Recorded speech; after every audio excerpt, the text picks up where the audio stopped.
সমাজে কিছু কিছু মানুষ আছে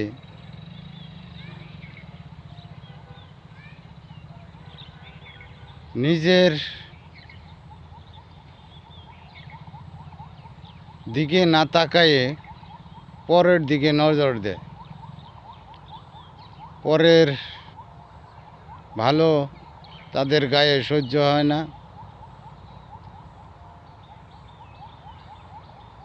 তাদের নজর ওই ভালোর দিকে পড়ে যায় আর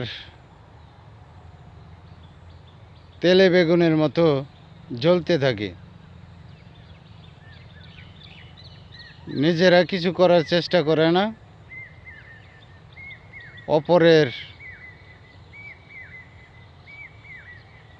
ভালো তাদের সহ্য হয় না।